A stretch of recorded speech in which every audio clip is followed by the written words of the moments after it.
Зугар булагы бар. Адамдар андан суу ичип мал жанын багып атышат дейт да. Кийин көрөсүңөр Табария көлү да жок болот. Зугар булагы дагы солуйт деп айтты дейт. Дегенден кийин негизги суроосун берди дейт. Жазганды, окуганды билбеген адамдардын пайгамбары келдиби депчи. Келди деп сурадык дейт. Эмне кылды ал? Адамдар аны кандай кабыл алды деп сурады дейт да. Адамдар ошо арабтар тегерегинде уруулар аны менен согуштубу дейт. Согушту дейт. Эмне болду дейт? Утту дейт да. Башка ушул хадистин башка риваятында перистер менен согуштубу деп келет да. Жок деген сөз келет. Анан ал киши айтат, адамдар аны менен согушуп ага каршы чыккандан көрө ага баш ийгени жакшыраак деп айтты дейт да. Ошентип айтып бүткөндөн кийин мени билгиңер келеби деп айтты дейт. Ооба дейт. Мен даджалмын деп айтты дейт да. Башка бир жерде ошолордун баарын уккандан кийин ошол чынжырдан чыккан аракетин кылды, бирок чыга албай койгондуктан анан аягында ана даджал, мен даджалмын. Мен жанагылардын баарын айтып бербедимби дейт. Табария көлү, тигил дарагы, ошонун баардыгы мен айткандарым бар ишке ашкандан кийин мен чыгам деп айтты дейт да. Мен барам дагы жер шаарын кыдырам деп айтты дейт. Мен кирбеген эч бир шаарда, кыштакта айыл калбай калат деп айтты дейт. Бирок билип койгула дейт. Мен бир гана Мекке менен Медина шаарына кире албаймын деп айтты дейт. Анткени канчалык мен кирейин деп аракет кылбайын, анын тегерегин Алланын периштелери кылыч менен коргоп турган болот деп айтты дейт да. Деп айтты, ошол нерсени угуп туруп, анан биз кайра артка кеттик дагы. Анан мына Мединага келдик деп, анан пайгамбарга айтып берди дейт да. Пайгамбардан сахабалар ушуну айтып берди дейт. Айтып берип бүткөндөн кийин муну Фатима өзү айтып берип атат. Пайгамбарыбыздын колунда жанагы аса муса таягы бар эле. Тайыба шаары ушул деп кой жерге какты дейт да. Тайыба шаары ушул деп айтты дейт. Тайыба деген Медина шаарынын экинчи аты. Медина шаары ушул болот, Медина деген шаар ушул болот. Медина шаары ушул. Ага даджал кире албайт. Мен силерге даджал боюнча айтып берчү эмес белем мурун. Мына Тамимдин оозунан да угуп атасыңар деп пайгамбар айтып берди дейт да. Ушинтип алдыбы? Демек пайгамбарыбыз Тамимден ушул окуяны айтып берди дейт да. Анан пайгамбар айтып бүткөн айтты дейт. Даджал дейт, билип койгула дейт. Даджал Шам өлкөсүнөн чыгат. Шам өлкөсүнүн Шам деңизи жагынан келет, же болбосо Йемендин деңизинен келет деп айтты дагы дейт. Кайра туруп жок. Даджал чыгыштан келет деп айтты дейт да, кайрачы. Чыгыштан келет деп айтты дейт. Алымдар муну Харасан, Исфахан деген жанагы азыркы Иран тарабынан келген жөөттөрдүн арасынан чыгат деп ушул хадисти чечмелешет да. Деп Фатима энебиз ушул хадисти бүтүрөт. Анан бул хадисти Фатима энебизден Тамим радhiyallahu анхунун оозуна айтылган пайгамбардын хадисин бизге Амир ибн Шарахил ибн Шаби Сахих Муслим китебинде ушул хадис толугу менен алып келген да. Түшүнүп болдубу? Демек ушул хадис жасаса хадис деп коет. Муну Тамим радhiyallahu анхунун оозунан пайгамбар риваят кылат да. Даджал тууралуу. Түшүнүп болдубу? Суроо жокпу башка? Суроо жокпу? Мына ошондой экен, урматтуу жамаат, даджалдын фитналары тууралуу болбосо дейт пайгамбар саллаллаху алейхи вассалам ошол Тамимден укканга чейин, ошол намаздан кийин болот да, намаздын алдында сахабаларга даджал боюнча айтып берип аткан дейт да. Айтып берип бүткөндөн кийин намаздын алдында Тамим келип айтып берди, анан пайгамбар намаздан кийин айтып берип, пайгамбарыбыз ошол намазга чейинки айтып берген сөзү Тамимдин окуясы менен далилденди дейт да. Бул да керемет экен да. Ошон үчүн пайгамбар жылмайып чыккан экен да, мимбаргачы күлүп, сүйүнүп ушундай. Мына ошондой экен, урматтуу жамаат, ошол даджал биздин акыйдабызда кыяматка жакын келе турган Алладан мусулмандарга бериле турган бир сыноо да. Ушундай. Кеттик. Эми ушундай болобу өзү? Чоңдор кичинелерден хадис риваят кылат, болот. Пайгамбар саллаллаху алейхи вассалам риваят кылды. Ошон үчүн алымдар хадис китептерге риваятул акабир ани сагаир деген бөлүк жазышкан. Чоңдор кичинелерден хадис риваят кылган деген бөлүк бар да. Бул боло берет. Мисалы үчүн Мухаммад ибн Амир деген Малики мазхабынын чоң алымы болгон. Жакында эле эмеде өткөн, Египетте, Миср өлкөсүндө. Ошол Мухаммад ибн Амирдин Шейх Али Ал-Адауи деген устаз болгон экен. Мухаммад ибн Амир Али Ал-Адауиден сабак алган экен. Анан Мухаммад ибн Амир ушунчалык шакирт экен, ыхластуу экен. Малики мазхабында Ал-Мажму деген китеп жазган да. Өтө үлкөн китеп болгон. Анан ошол Мухаммад ибн Амир, шейх Мухаммад Амир устазын Али Адавийге барып көргөзгөн. Устаз, карап бериңиз бул китепти, кандай жаздым деп. Устазы карап туруп, таң берип туруп, устазы кийин ошол китептен адамдарга сабак берген экен да. Демек, устазы шакирти жазып берген китептен сабак берген дейт да. Ислам ушунчалык адилеттүү, исламда адеп бар дейт да. Устаз кээде шакиртинен сабак алат дейт да. Шакиртинин китебинен окуп кое берет. Пайгамбарыбыз деле сахабадан риваят кылып кое берет экен да. Эч кандай текеберчилик жок. Түшүнүктүү болдубу? Мына ошондой. Тамим радхияллаху анху кийин 40-хижри жылы кайтыш болгон экен. Ошол Усман радхияллаху анху шейит кеткенден кийин анан кайра Палестинага кеткен экен да. Палестинада Халил деген шаар бар, Ибрахим алейхиссалам шаары. Азыр жөөттөр Хеврон деп коет, ошол шаарда кайтыш болуп, Тамим радхияллаху анхунун балдары, небере, чөбөрө, кыбыра, урук тукумдан азыр Палестинадан Иорданияда бар да. Ошондой берекелүү сахаба болуп эсептелинет. Суроо жокпу Тамим радхияллаху анху боюнча? Хадис боюнча түшүнүктүү болду шейхтер? Мына ошондой. Эми хадиске келели. Эметелүү, үзөлүү, окуй берейинби? Окуй берейин, Бисмиллахир-рахманир-рахим. Демек, бул хадисти Абу Рукайя, Рукайянын атасы Тамим бин Аус, Аустун уулу, Дар деген уруудан болгон сахаба пайгамбарыбыз Мухаммад саллаллаху алейхи вассаламдан бул хадисти риваят кылды. Не деп? Ад-дину насиха. Дин бул насаат деди. Силерге суроо, дин деген эмне? Ким айтып берет? Уктатпаш үчүн сурап турайын. Алланын өкүмү дагы.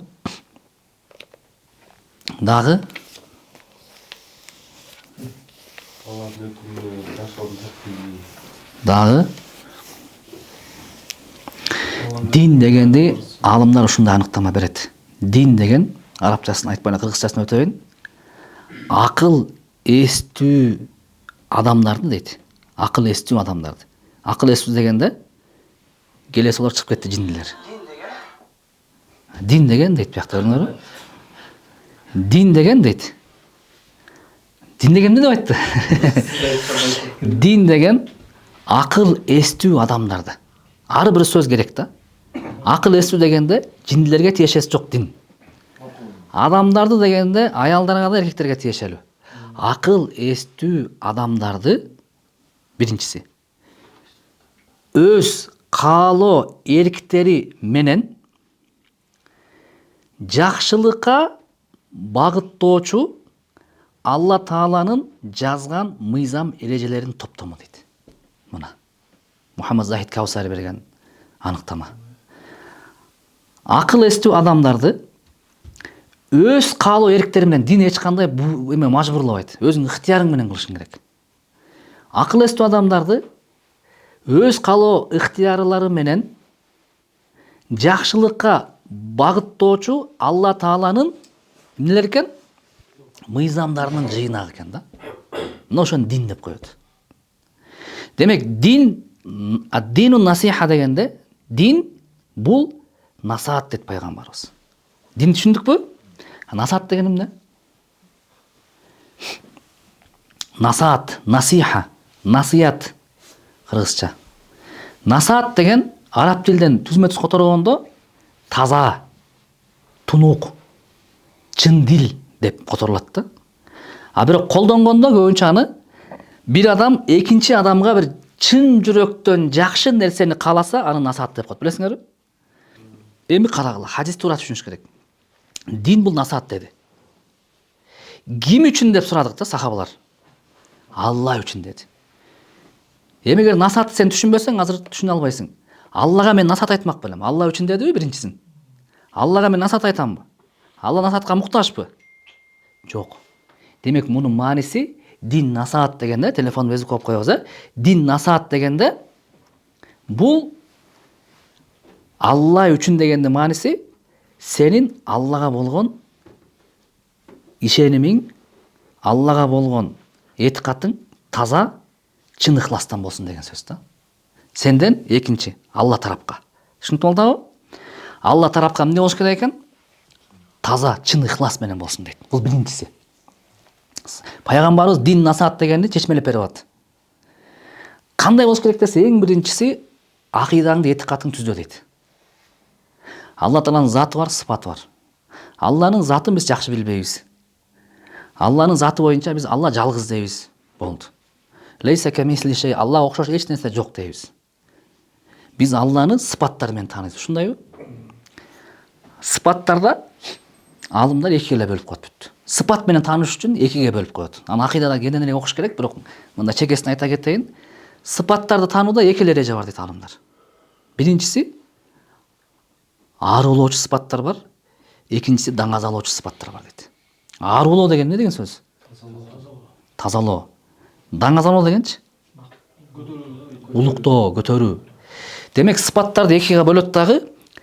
Аарулоочу сыпаттар бар, даңазалоочу сыпаттар бар дейт. Эң биринчи сен Алланын сыпатын тааныш үчүн аарулоо сыпатына келишиң керек дейт да. Сыфату танзих деп коет. Сен биринчи Алланы тааныгың келсе, аарулоо дейт. Өзүңдүн туура эмес этикатыңды баарын шыпырып тазала дейт. Ал жеңил эле дейт. 5 эле сыпат бар дейт. Сыпаттар көп, бирок 5 менен аарулаганга сага жеңил болот дейт да. Кыргызчасын айтып кете берейин. Эң биринчиси Алла субханала ва таала кыргызчасы эзелки. Эзелки, эзелки деген эмне? Башталуусу жок деп Алланы аарулагайт да. Алла төрөлгөн эмес, Алланын башталуусу жок. Эгер Алла Таала башталган болсо, демек аны баштаган бир зат болуш керек да. Демек автомат түрдө Алла Кудай болбой калбайбы? Демек Алла Таала эзелки бүттү. Экинчиси Алла түбөлүктүү. Алланы аарулап атабыз. Түбөлүктүү, кадим. Түбөлүктүү деген ал өлбөйт. Ал жок болбойт. Эгерде өлүп жок боло турган болсо, алда кудайдык вазипа жоголот да. Үчүнчүсү Алла Таала эч нерсеге окшош эмес. Болду. Эч нерсеге окшош эмес.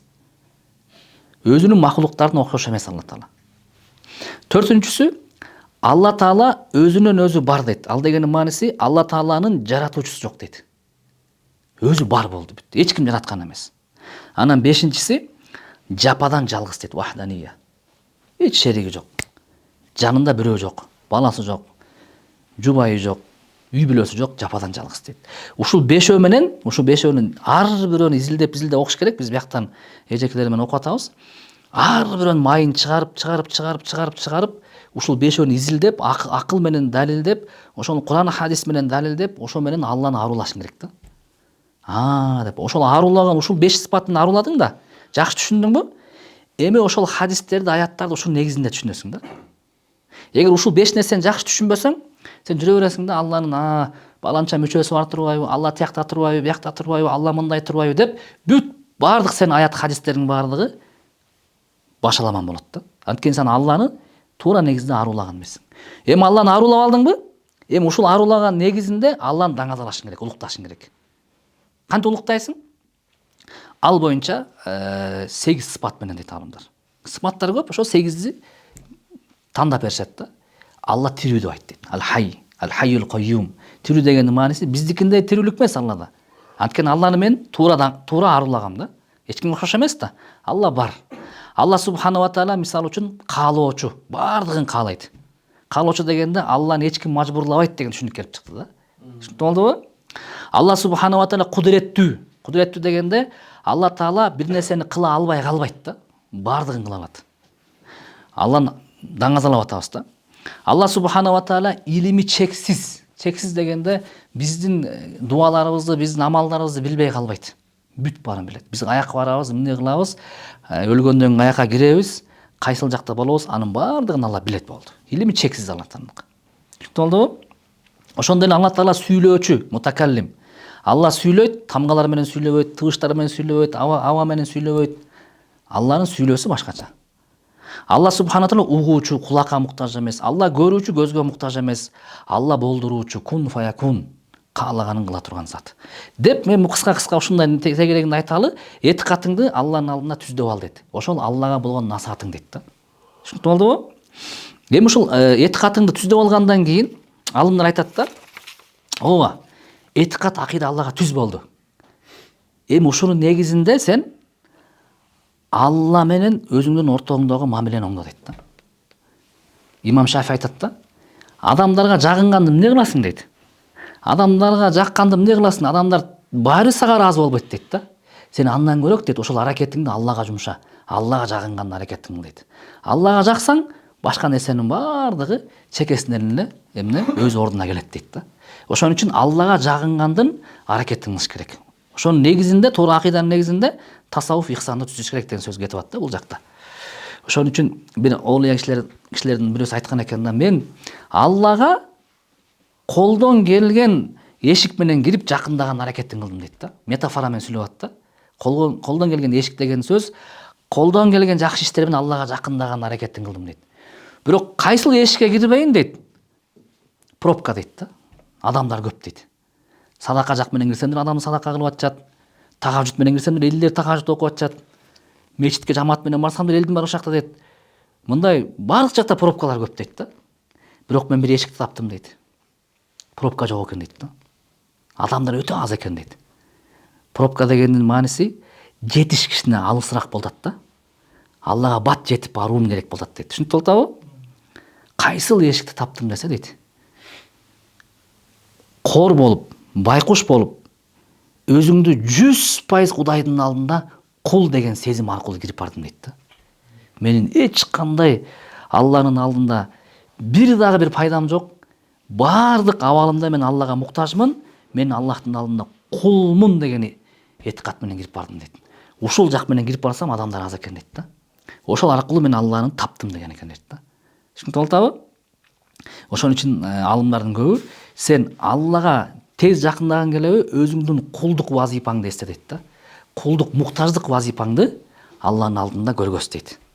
Кул деген эмне? Кул өз алдынча ойлоно албайт, өз алдынча кыймылдай албайт, кул өз алдынча эчтеке кыла албайт. Бүт кожоюн аркылуу. Сиз ошондой жашай аласызбы? Алланы кожоюн кылып туруп өзүңдү кул дей аласызбы? Айтыш жеңил, бирок өзүңүздүн буга чейин жашооңузду эсептеп көрсөңүз, кылдыңыз беле ошондой? Ар бир кыймыл аракетте Алла эмне дейт? Ар бир кыймыл аракетте Аллага эмне кылайын? Ар бир кыймыл аракетте Алла Таала ушуну кылсам болобу деген кулдук вазипаңызды аткарып көрдүңүз беле? Элдердин алдында, адамдардын алдында Кудайдын чыныгы кулу болдуңуз беле деген сөз да. Түшүнүп атабы? Жана ошондой эле кулдук вазипадан кийин Алла үчүн жакшы көрүү, Алла үчүн жаман көрүү, жада калса Алла үчүн кызгануу дейт да. Сезимдер барбы сенде? Ошол сезимдерди Аллага буруп кой дейт да. Ошон үчүн алымдар айтат, пайгамбардын хадискен, Алла Таала жакшы көргөн кызгануу бар, Алла жаман көргөн кызгануу бар дейт жада калса. Алла жакшы көргөн кызгануу кайсыл десе, өзүңдүн үй бүлөңдү, жакындарыңды, жубайыңды, бала чакаңды бузулуп кеткен чөйрөдөн сактап кызгануу дейт да. Ошону Алла жакшы көрөт дейт да. Алла жаман көргөн кызгануу кайсыл десе, жубайыңды болобу, үй бүлөңдү, бала чакаңды болобу негизсиз жөн эле шектенип күмөнгө санай берүү дейт да. Барго кээ бирөө жөн эле үй бүлөсүнө, жакындарына күмөндөнө берет да, шектенипчи. Кызганып атам деп коет да. Бул Алла жек көргөн кызгануу экен да булчу. Пайгамбар жада калса Алла Таала жакшы көргөн текеберчилик бар, бой көтөрүү. Алла жаман көргөн бой көтөрүү бар дейт да. Алла жакшы көргөн бой көтөрүү кайсыл десе, сен жоопкерчилик алып, башкаларга пайдаң тийип атканда өзүңдү өйдө көтөрүү дейт. Мен жоопкерчилик алып атам, кайраттануу дейт. Ошону Алла жакшы көрөт дейт да. Алла жаман көргөн текеберчилик бой көтөрүү, байлыгыңа, бийлигиңе, акчаңа, сулуулугуңа бой көтөрүп, адамдардын алдында менменсип дейт да. Түшүнүп атабы? Демек, пайгамбар Алла субханала ва таала сезимдериңерди жок кылгыла деген жок бул жерде. Сен сезимдериң бар. Болгон эмне кыл деп ат? Туура жака багыттасаң сен үчүн сооп, ыраазычылык болот. Нафси жака багыттасаң сен үчүн азап, кор болот, адеп ахлагыңдын бузулганы болот дейт да. Ошон үчүн сезимдер курал экен. Алла үчүн кылсаң пайда болот. Нафсиң үчүн болсо сага зыян болот экен. Түшүнүп болдубу? Жана ошондой эле Алла үчүн жакшы амалдарды кылыш керек болот. Бир иш кылдыңбы? Алла үчүн кыл. Ошон үчүн алымдар айтат, кыямат күнү дейт, акыретте Алланын алдына барганда сандын пайдасы тийбей калат, сапаттын пайдасы тиет дейт. Пайгамбар хадисте бар го, банкрот деген ким билесиңер дегенчи. Банкрот баланча түкүнчө жок, банкрот деген ушунча ополтоодой болгон сооп менен келет, санд айтып ат бул жакта. Байкадыңыздарбы? Бирок адамдарга берген аласа бересинден кутула албай калып, аягында эч нерсеси жок калат дейт да. Ошол банкрот дейт. Ошон үчүн канча деген амалдар болгон дейт. канча деген амалдар менен барган дейт, бирөөсү да пайда берген эмес. А кээде бир эки эле аз амалдар менен барып бактылуу болуп кеткен адамдар болгон дейт да. Түшүнүктүү болтабы? Абу Хурайрадан келген хадис бар го. Бир адам суусап кетип баратып, кудуктун ичине кирип суу ичип, аңгайра чыкса бир ит суусап аткан экен, ошого Алла үчүн суу берип койгондугу үчүн бул адамдын күнөөсү кечирилген дейт. Башка бир жерде жанагындай денеси саткан аял болгон дейт да. Ит суусап аткан итке Аллах ыраазылыгы үчүн ошо суу берип койгондугу үчүн Алла Таала анын күнөөсүн кечирип жиберген дейт. Бир эле кичинекей амал. Ошон үчүн негизги маселе жүрөк экен да, сапат керек экен. Канча жолу ажылык кылдым, канча жолу намаз окудум дебе дейт. Сен сапатка иште дейт да. Ошол сапатың Аллах ыраазылыгы үчүн деген нерсе экен да. Орто жерде рия кирбеген, мисалы үчүн. Анан Аллага моюн сунуу дагы үйрөнүш керек экен. Жафар Садык айтат, Алла Таала үч нерсени башка үч нерсенин ичинде катып койгон дейт. Алла Таала өзүнүн ыраазычылыгын моюн сунууга катып койгон дейт. Алла Таала бир нерсени кыл деп шариатта айтылса, кылба деп айтылса, ошого моюн сунсаң, ошондон Алланын ыраазычылыгын табат экенсиң да. Алла Таала өзүнүн каарын, нааразычылыгын тоң моюндуулукка катып койгон дейт. Эми шариатта болсо мен пока кылбай эле коеюнчу. Шариатта процент болбойт го, а мен муктаж болуп атпаймынбы десең, Алланын нааразычылыгын, каарын таптың дейт да. Үчүнчүсү, камкордук, Алланын жардамын каяка каткан десе, пенделердин муктаждыгына каткан дейт. Алланын жардамына ээ болгуң келеби, башка адамдарга жардам бер дейт да. Ошол аркылуу Алланын жардамы сага жетип келет дейт. Урматтуу бир туугандар. Демек, биринчиси эмне болду? Аллах субханала таала, Аллах Таала үчүн насаат экен да. Экинчиси эмне экен? Вали китабихи дейт. Алланын китебине болгон насаат дейт. Куранга. Куранга кандай насаат айтабыз, шейхтер? Куранга кандай насаат айтабыз? Шарыктарда келет, биякта. Пайгамбар саллаллаху алейхи вассалам мейли, аны айтпай турайын. Сен сооп тапкың келсе, Куран оку дейт алымдар. Жеңил сооп тапкың келеби, Куран оку дейт. Пайгамбар хадисте айтканы бар го, ар бир окулган Курандагы сооп үчүн сен сооп табасың дейт. Мен айтпаймын дейт. Алиф, лам, мим бир тамга деп айтпайм дейт. Алиф өзүнчө тамга, лам өзүнчө тамга, мим өзүнчө тамга. Ар бирөө үчүн бир сооп эмес, 10 сооп табасың дейт. Ошондо сен бисмиллахир рахманир рахим дегенде б үчүн 10 кетти, и үчүн 10 кетти деген сөз кетип атат кыргызчачы. Канча деген сооп дейт. Куран сен үчүн сооп дейт. Куран эң жакшы амалдардан дейт. Пайгамбар хадисте айтпады, эки адамдан башка адамга суктануунун кереги жок дейт. Биринчиси Алла ага Куран окуганды үйрөткөн дейт. Ал ошону менен түнү туруп Куран окуйт дейт. Экинчи, Алла байлык берген, ал байлыгын күнү түнү Алла үчүн жумшайт дейт. Ушул эки адамга суктанса болот дейт да. Демек, суктануу жакшы амал дегенди белгиси экен да. Түшүнүктүү болдубу? Суроо жокпу? Шафаатчы Куран болот. Акыретке орун шафаат таппай калабыз, ортомчу адамдарды. Курандын өткөн шафаатчы жок. Пайгамбар хадисте эмне дейт эле? Орозо менен Куран пенде үчүн шафаат кылат дейт. Орозо сурайт дейт, Алла Таала, мен бул адамды күндү суусаттым эле, ачка кылдым эле, мага мүмкүнчүлүк бер, бул адамга мен шафаат кылайын дейт экен да. Куран, Алла, мен бул адамды түндө уйкусунан алып, Куран окуду эле, мага мүмкүнчүлүк бер, шафаат кылайын дейт экен да. Куран жала калса периштелерге жагат экен да. Ким эле? Усайд бин Худайр деген сахаба болгон. Ошол айтат да. Мен бир күнү түндө турдум дейт. Куран китепти алып чыктым дагы, окуп баштадым дейт. Окуп баштасам эле менин жылкым байланып турган дейт да. Жылкым кадимкидей жанагындай өзүнүн эмесинен, жүгөнүнөн бошогонун аракетин кылып, ушундай тыбырчылап баштады дейт да. Ана мен аябай чочуп кетип, Куран токтоттум дагы дейт. Барып карадым, эч нерсе жок экен дейт. Анан кайра келип кайра окудум дейт. Кайра кишенелеп баштады дейт. Анан мен ошол байланып турган жылкымдын жанында Яхья деген кичинекей балам уктап атты эле. Ошол баламды тебелеп албаса экен деп, анан балама бардым дейт. Балама барып, баламды алайын десем, ошол мени окуган жылкы экөөбүздүн үстүбүздө бир апак бир нерсе турган экен, булут сыяктуу түндө. Анан эртең менен барып пайгамбарга барып сурадым дейт. Алланын элчиси, бир укмушта бир окуя болду депчи. Эмне болду? ушундай мен Куран окудум эле, жылкым ушундай кылды, анан мындай кылды, тигиндей кылды, анан мен асманда бир ушундай ак булутка окшогон бир нерсе көрдүм дейт да. Ошоно пайгамбар айтат да, Усейд, Куран окуй бер дейт да. Куран окуй берсең болмок дейт да. Сен билесиңби ошолор ким болчу дейт? Асмандагы периштелер болчу дейт. Эгерде сен таң аткыча, багыматка чейин окуй бергениңде, ары бери мешитке бараткан адамдар ошол периштелерди өз көзү менен көрмөк экен дейт да. Көрдүңөрбү? Демек, Куран периштелерди чакыра турган ыйык китеп да. Куран жада калса эмне экен? Жин шайтандардан коргоочу китеп да. Абу Хурайра радhiyallahu anhu келген хадисти билесиңерби? Абу Хурайра айтып берет да, бир жолу пайгамбарыбыз мен эмне кылды дейт? Зекеттен чогулат да, мал мүлктөр чогулат. Ошол складка чогултуп туруп, анан кийин ал эмнелерге таратылат? Кедей кембагалдарга. Анан ошол зекеттен чогулган мал мүлктөрдү пайгамбарыбыз Абу Хурайрага кайтартып коюптур да. Анан Абу Хурайра айтып берет, мен кайтарып атам дейт. Анан эле кечкисин дейт, бир адам келди дейт. Ушундай байкуштун кебетесин кийген дейт. Анан жанагы зекеттин четиндеги калып калган бир нерселер терип жеп атат дейт да. Анан мен ушундай ачым келип кетти дейт, колуң тарт деп айттым дейт. Жеби? Азыр мен сени кармап туруп, азыр Алланын элчисин алып барам. Кечирип койчу, мага тийбе деп айтты дейт да. Мен муктажмын, үй бүлөм дагы ачка, мен бир кедеймин деп айтты. Экинчи келбейм деп айтты дейт.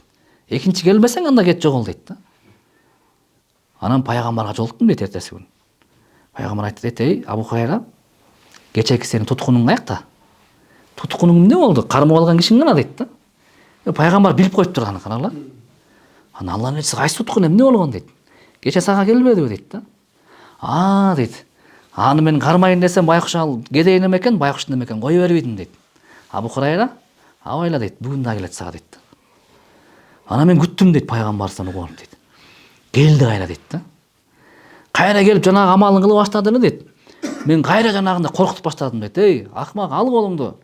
Бас жүрө Алланын элчисине барабыз дегенде, кечир мени, мен байкушмун, өтө мен кедеймин, үй бүлөм, бала чакам ачка. Эртең дагы келбейм. Бүгүн акыркысы болсун деп айтты дейт да. Анан боорум оруп кетти эле, кой берди мейли деп. Пайгамбарга эртеси күнү жолуктум дейт, Абу Хурайра, кана кармап алган туткунуң кармадыңбы дейт да. Алланын элчиси дейт.